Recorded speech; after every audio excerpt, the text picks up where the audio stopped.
The master of ships sailed at the command of the hand of the king. She commandeered one of the only surviving ships in Blackwater Bay. Dozens of ships anchored were capsized in the rogue wave and subsequent storm that decimated King's Landing. Yara Greyjoy and a half-dozen of her personal guard conscripted a decently sized fishing vessel. It left much to be desired if they found themselves in a fight at sea, but their mission was search and recovery, not aggression.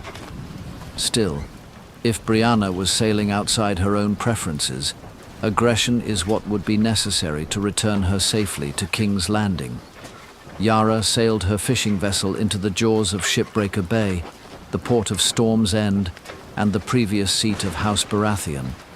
Yara failed to ascertain which house ruled the Stormlands as regent, given the scarcity of Baratheons in Westeros. As they approached Storm's End, sentry ships flanked on their port and starboard sides. The lightning bolts of House Dondarrion communicated all the master of ships needed to know. Rumor was King Gendry ordered a democratic vote of all greater and the lesser houses of the Stormlands. House Dondarrion seemed to be elected to rule the Stormlands as regent until a second son would be born to his grace, the king. Yara smirked to herself, knowing how Lady Arya felt about childbirth. How the Lady Wolf kept the king satisfied without the eventual result had baffled many who expected more heirs from the maiden and the smith. Lady Yara was startled as a grappling hook gripped the railings. In her confusion, she ordered a rope ladder cast over the side. She ordered her topside guard to stand down as the boarders sprang over the railing, swords in hand. All of ship's company weapons remained sheathed as the boarders set security. They failed to answer any questions until nearly a dozen men seemed to want to take control of their vessel. Still, ship's company refused to take up arms against the Stormlords. Finally, a lord sprang over the railings bearing the lightning bolts of House Dondarrion. He bowed to Lady Yara and spoke confidently. Greetings, Lady Greyjoy. We were informed the princess would be escorted here by your house. Are we to assume she has finally arrived? Unfortunately, no, Lord Dondarrion. The princess's location was to be my question of you. The name is Simon. Simon Dondarrion. My father, Lord Harmon, Regent Lord of Storm's End, never received the princess. Lord Simon revealed this much expected news to Lady Yara. Was the boarding of my ship really necessary?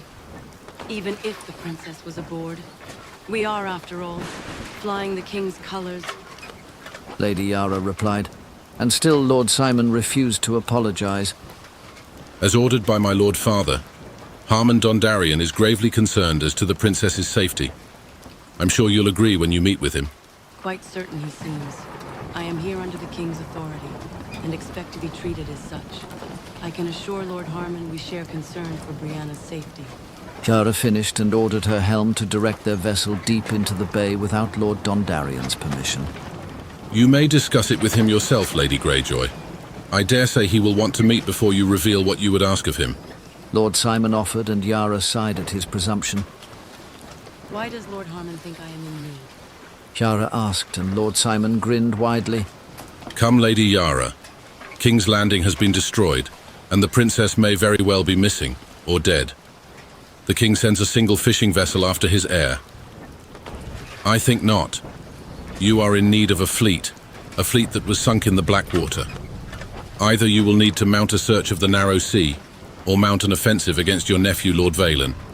Lord Simon finished, and Lady Yara seemed impressed by his forwardness. Very well, Lord Simon. Would you be so kind as to escort me to your father, Lord Harmon? So the king may ask for his assistance.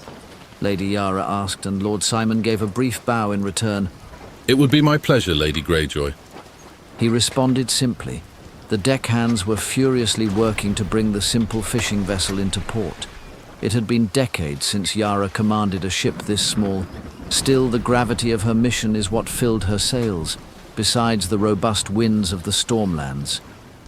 There was no need for a deep water anchorage. Their vessel tied up alongside the Stormlands fleet, nearly a dozen longboats, all triple-masted, and they seemed ready to sail. Had Lord Harmon expected her arrival, as well as the king's request? Yara thought to herself. Just mere minutes after mooring, Yara strolled through the rain-soaked courtyard of Storm's End. It's a miracle the storm that leveled King's Landing made no attempt on the Stormlords. The tall double doors creaked as Yara was led to the main hall. On these very floors is where the Dance of the Dragons first threatened the last Targaryen civil war. Yara admired as she took in the room. The hearth roared as the elderly Lord Harmon seated himself, looking particularly sour at the sight of a Greyjoy. The storm gods have offered you grace, Lady Greyjoy. The old man sputtered with great satisfaction. Perhaps the storm gods feared mine own gods, or so they offered clemency to those who sail under the king's command. Yara replied curtly. She stood straight-backed and proud, her scrawny left arm held securely by a sling interwoven to her blouse. Her arm still refused movement since her release from her uncle's captivity many years ago. The bravado of a Greyjoy has never gone unnoticed. Tell me, what does his grace have to ask of me? Lord Harmon Dondarrion asked bluntly, and Lady Yara's eyes shifted around to the many pairs staring back at her. Best answered in private, my lord. Yara answered defiantly, and Lord Harmon grunted in disapproval. Secrecy is the language of the weak, Lady Greyjoy, but I am but a loyal servant of the crown. Lord Harmon replied just before ordering the clearing of his hall. All expect his son and heir, Lord Simon Dondarrion. Lord Harmon was the younger brother of the famed knight Sir Beric Dondarrion, forever known as the Crone, and the first casualty of the trial by 7. Lord Harmon rose and scurried out to his covered balcony. Lady Yara was escorted by Lord Simon. There they were likely to speak freely.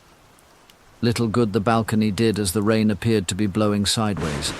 Yara was soaked to the bone, as were the two lords in her presence. Let us speak truth. Was your mission sanctioned by the king or by the Hand? Lord Harmon asked directly, and Yara seemed confused at the question. Forgive me, my lord, but I fail to discern between the two. The Hand speaks for the king, as such since Aegon's time. His Hand once being a lord of the Stormlands. At this significant point of history seemed to upset the elder Stormlord. By right of conquest, not by birth. Lord Harmon spat, and Lady Yara simply grinned before her retort. My lord, I once again fail to discern between the two. Bloody fucking Greyjoys. Lord Harmon laughed and continued his test of the lady. I ask because communication had been lax since the destruction of the capital. I've sent 1,000 men-at-arms to reinforce the gold cloaks and keep the peace. Nay, a man has seen the king hold court since the storm. Now the master of ships comes calling on the king's supposed behalf. I think not. I think the king is not well and the Hand has lost the heir, which is where you come in to clean up this mess. Lord Harmon revealed, and Lady Yara had to admit it was a well-developed hypothesis. Yara had not seen the king since the storm, and had received her orders from Lord Tyrion himself. There may be some truth to Lord Harmon's accusations, but it was not for her to decide at the moment. Nevertheless, Lord Harmon, I have no way of confirming or denying your theory. I only know what I have been told, and what I have been ordered. A dark day where an Iron Islander stops asking questions and blindly follows orders. Yara was trying her best to remain uninsulted, but perhaps Lord Harmon had a point. In her younger days, his loose tongue would have meant a death sentence, or perhaps a walk off the plank of her flagship. Maybe the old man was right. Yara had seemed to let the old ways die. Your king needs information, as well as ships. The royal fleet has been destroyed at anchor and... Yara gulped before the truth escaped her lips. The princess is indeed missing, as a result of mine own house. Yara admitted as she heard Lord Simon's longsword being drawn from behind her. Yara failed to react or even blink as she stared deep into the proud eyes of this last Stormlord. If she had indeed been taken against her will, then House Greyjoy will pay with their lives, starting with you, milady. House Greyjoy has no quarrel with you, Stormlord. You can either assist as ordered by your king and liege lord, or get the hell out of my way. Yara responded with a certain venom in her voice. Again, the Regent Lord of Storm's End smiled at the Iron Islander. Relax, milady. We're simply acquiring information ourselves. The king will have what he asks for. 12 longships await your command. My son himself will command the flagship, and you may be addressed as Commodore Greyjoy. They sail at first light. Yara bowed slightly at the gift offered to her, as well as King Gendry. I will make good use of them, my lord. All I require now is a destination. Yara replied with the rain beating against her face. I thought it would be obvious, milady. The Iron Islands is likely Lord Valen's destination. However, rumors have swirled of the mighty Silence porting in Old Town.